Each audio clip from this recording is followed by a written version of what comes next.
Bienvenido, José Manuel Camarero, secretario autonómico de Turismo de la Generalitat Valenciana. Muchas gracias por estar en el podcast de Son & Blue con nosotros. Muchas gracias por invitarme y enhorabuena por esta iniciativa tan innovadora. Bueno, en primer lugar, nos gustaría saber desde la experiencia de la Generalitat Valenciana, ¿cómo está avanzando la región en la integración del turismo sostenible con la economía azul? Bueno, lo estábamos comentando antes. La Comunidad Valenciana es un territorio históricamente turístico. Bueno, somos cruce de caminos, somos puerto comercial, la ruta de la seda, etcétera, etcétera. Tenemos una historia milenaria en recibir gente, en atender turistas. Como acabo de decir, además, turismo muy vinculado a ese mar Mediterráneo. Fíjate que nosotros en nuestra campaña de comunicación, nuestra campaña de publicidad turística, cuando hablamos de nosotros, de la Comunidad Valenciana, hablamos de nuestra actitud mediterránea, poniendo en valor esos atributos de acogedores, hospitalarios, buen estilo de vida, etcétera, etcétera, dieta mediterránea que también nos representa y que nosotros pues hemos cogido como bandera. Así que el turismo es súper importante para nosotros, la sostenibilidad del turismo es súper importante porque si no hay una adecuada estrategia de sostenibilidad, lógicamente, pues como cualquier industria, no vas a avanzar, no vas a continuar, y dentro del turismo y dentro de la sostenibilidad, pues el turismo azul en una comunidad que tiene 300 kilómetros de litoral es fundamental. Y en el contexto de los proyectos Interreg en el Mediterráneo, ¿qué buenas prácticas cree que podrían replicarse en otros destinos costeros europeos desde la experiencia de la Generalitat? Fíjate, Interreg lo que representa es esa alianza de destinos, esa visión común. El Mediterráneo visto no desde la particularidad de un solo territorio o la particularidad de una visión, sino desde un conjunto que nos unifica, como he dicho antes, esa visión mediterránea. Cada uno de nosotros pues con nuestra particularidad de territorio, pero siempre con una visión conjunta.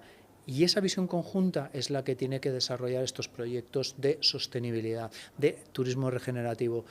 Ahí es donde tenemos que avanzar en proyectos. Como estábamos comentando antes, el Interreg no es desarrollar un proyecto dentro de los 200 y pico millones de euros que está poniendo encima de la mesa, sino que es avanzar en qué proyectos colaborativos podemos los unos a los otros ayudarnos. Eso yo creo que es la esencia de Interreg y es un poco la esencia de lo que nosotros tenemos que hacer.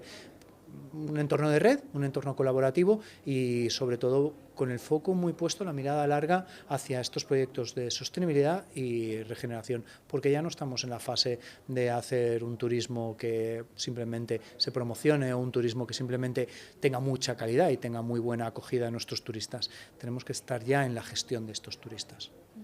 Siguiendo el hilo por la política, ¿cómo pueden las políticas públicas y la innovación digital ayudar a los destinos a equilibrar el desarrollo turístico, conservación ambiental y participación comunitaria?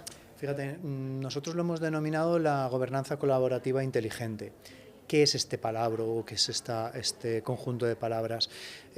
Yo represento a la Comunidad Valenciana. La Comunidad Valenciana, en cuanto al turismo, representa el 16% del Producto Interior Bruto y tiene 320.000 personas trabajando en el sector. Nosotros como comunidad autónoma tenemos que tener una visión, un liderazgo y una dirección, que no tiene que ser una visión partidista ni tiene que ser una visión de cada 4 años. Tiene que ser una visión dedicada para el sector y una visión dedicada a cómo evolucionar y cómo avanzar. Pero sí que es verdad que un territorio, una región, tiene que liderar a sus distintos, pues, tanto los municipios como las diputaciones, como las propias empresas, tenemos que ayudar a liderar. Y yo ahí siempre hablo que nosotros somos un ejemplo claro de colaboración público-pública y público-privada. ¿Cómo lo hacemos? Aterricemos un poco las cosas. Tenemos distintas palancas. Como sabes, en Comunidad Valenciana tenemos pues un músculo propio. El músculo propio es lo que nosotros podemos hacer. Nosotros marcamos un camino, pero además hacemos cosas. Todo lo que es nuestras campañas de publicidad, nuestra promoción exterior, nuestra colaboración con las distintas marcas o empresas. Ese es el músculo de lo que podemos hacer propio. Pero también tenemos mucho que decir, y sobre todo en sostenibilidad, en digitalización, en lo que yo le llamo el músculo incentivado, que es a través de convenios, a través de apoyo a las empresas o a los destinos, ayudarles para que ellos también hagan cosas. Es lo de aquello de todos juntos sumamos mucho más que cualquiera de nosotros por separado. esa colaboración, ese músculo financiado o ese músculo incentivado ayuda en sus distintas vertientes a avanzar con un camino común, porque al final sí que alguien tiene que marcar una política consensuada, pero una política que todos aceptemos y estemos de acuerdo. Por eso hablamos de gobernanza colaborativa, porque tiene que haber una gobernanza, tiene que haber una dirección por parte del territorio, de la Generalitat en este caso, pero tiene que ser colaborativa. Cada uno de nosotros, en nuestro distinto nivel de actuación, tenemos que apuntar y tenemos que sumar en la misma dirección. E inteligente. La digitalización hoy en día es esencial, pero esencial no es para tener magníficos cuadros de mandos en los cuales perder horas, no. La digitalización tiene que tener un propósito. Tenemos que saber para qué utilizamos los datos. Y cuando nos damos cuenta de que con los datos hoy podemos preguntarnos cosas distintas, como cómo puedo influir en los flujos de mis turistas o simplemente cómo puedo identificar el origen de mis turistas y saber si a lo mejor son de fuera o son del barrio de al lado o del pueblo de al lado, pues a lo mejor también será una manera de explicar a nuestros propios ciudadanos que los que vienen también suman y aportan y no dejan de ser personas como nosotros que vienen a disfrutar de nuestro estilo de vida durante unos días. Ha puntualizado varias veces colaboración. En tu visión, ¿cuál es el papel de la cooperación transnacional como la que promueve pues, el mecanismo multiprograma mediterráneo para fortalecer la economía azul en la región mediterránea? A ver, la colaboración dentro del Mediterráneo, lo hemos comentado antes, es imprescindible. Al final, tú sabes que dentro de la sostenibilidad tenemos distintos ejes. El eje económico, la sostenibilidad para que este sector cobre fuerza, es imprescindible. Uno de los trabajos que desde que tomé posesión del cargo llevo desarrollando es lo primero empoderar al sector turístico y el sector turístico, la economía azul, importantísimo. ¿Por qué? Porque nadie pone en duda, si eres alemán y trabajas en la industria del automóvil, nadie pone en duda el valor de esa industria ni nadie pone en duda en que esa industria ha de evolucionar, ha de que ser más sostenible, pero que tiene que seguir funcionando y tiene que seguir aportando valor al territorio porque le ha aportado muchísimo valor y ha creado una de las economías más fuertes de Europa. ¿Por qué no pasa lo mismo en turismo? ¿Por qué no pasa lo mismo en la economía azul? ¿Por qué cuando hablamos de turismo y hablamos de la economía azul hablamos de las Marías, de la asignatura María de nuestra economía?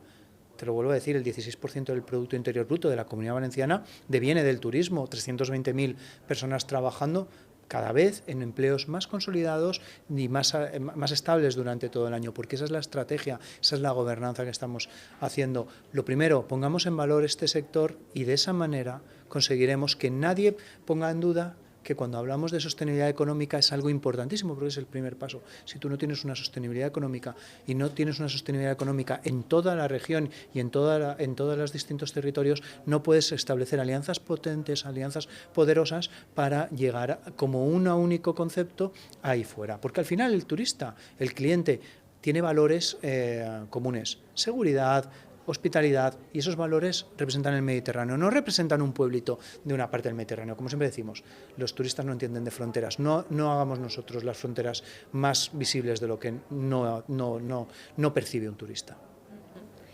Muy interesante y además durante toda su intervención ha tocado todas las claves importantes pues, para favorecer este turismo sostenible, economía azul, aunque como conclusión final me gustaría que, si es posible, nos dijeras cuáles son las claves para escalar soluciones sostenibles que combinen turismo, biodiversidad y desarrollo económico en la costa, muy brevemente.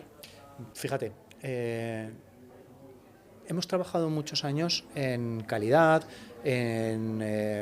incluso en reconocimientos. La Comunidad Valenciana tiene 164 banderas azules en su territorio, en los 300 kilómetros que te decía, y eso bueno, pues ha sido un trabajo ímprobo de los destinos y de las empresas para conseguir esa certificación, pero parece que no es suficiente, ¿verdad? Es como que el sector turístico todavía y la economía azul, vienen los turistas, el sol y playa lo denostan. ¿Por qué denostamos un sector, el turismo de sol y playa, el turismo de cruceros? Siempre pongo un ejemplo muy claro. Nos planteamos debates con el turismo de cruceros sobre si bajan 4.000 personas en una gran ciudad. Todos los fines de semana hay movimientos de 60, 70.000 personas en muy corto periodo de tiempo, que es un partido de fútbol. nadie se preocupa, nadie pone en duda y nadie se lleva las manos a la cabeza cuando hay una gestión que afecta a seguridad, que afecta a movimiento, movilidad, etcétera, etcétera, en un momento tan concreto. Si no hacemos eso con el fútbol, ¿por qué lo hacemos con el turismo? Dicho esto, tenemos que encontrar la fórmula de avanzar hacia una comunicación, una gestión y una realidad de un turismo que no es sostenible. Es que es más allá de eso. Es un turismo que deja beneficio en el territorio, que regenera el territorio. Siempre pongo el mismo ejemplo. Si tú pones una industria, de lo que sea, el espacio que ocupa esa industria es un espacio ocupado por la industria. Esa industria genera unos flujos, camiones que entran, camiones que salen, mercancías que entran, mercancías que salen, personal que trabaja, personal que entra, que sale. Gestionas flujos, gestionas un espacio y tú tienes una industria. Puedes poner una industria o puedes poner otra industria. Pero cuando tú pones una industria turística, resulta que pones un campo de golf, por ejemplo, y ese campo de golf se preocupa muchísimo de que el agua que utilizan sea agua 99,7 veces reutilizada, sea agua reciclada, sea agua que se compensa, porque hacen ese tipo de... se preocupan por hacer este tipo de cosas. Todos los residuos los reciclan. Además, es un turismo que... hablas de un turismo de golf, pero también de repente también le suma al vecino, porque el vecino puede jugar al golf, pero además es que estás invirtiendo en jardines, estás invirtiendo en construir un territorio pues más bonito. A eso es a lo que me refiero. Si esto pasa con los parques, si esto pasa con los campos de golf, si esto pasa con los puertos, con las playas, pongámoslo en valor, porque al final el turismo es el turismo que suma, que te suma y te mejora la playa. Y no solo para el turista, no está vallado, ¿verdad? Que ninguna playa para turistas está vallada para que no puedan entrar. Es un beneficio también para el ciudadano. Cuando hablamos de conexiones, cuando hablamos de esos ferries, de esos barcos que vienen, también pueden ser disfrutados por el turista. Al final, ese es el gran reto. Primero, poner en valor y segundo, construir un turismo de futuro en el cual no solamente el beneficio sea de los que trabajamos en el sector, que por supuesto nos lo creemos, sino que todo el ciudadano perciba que esto le está dejando un mejor territorio, que él puede disfrutar, pero también disfrutan otros ciudadanos de fuera, pero que en esos días también son ciudadanos nuestros. Desde luego, pues muchas gracias, José Manuel Camarero. Ojalá se sigan ejemplos como el que ha mencionado sobre el campo de golf y se extrapole a otras acciones que tocan el turismo sostenible y gracias por su tiempo en el podcast de Sun and Blue. Muchísimas gracias a ti y una vez más enhorabuena por una iniciativa tan moderna, tan de llegar a todo el mundo como un podcast que nos permite no tener ese tipo de discursos tan encorsetados, sino contar un poco la realidad de nuestro día a día. Así que muy agradecido por estar aquí.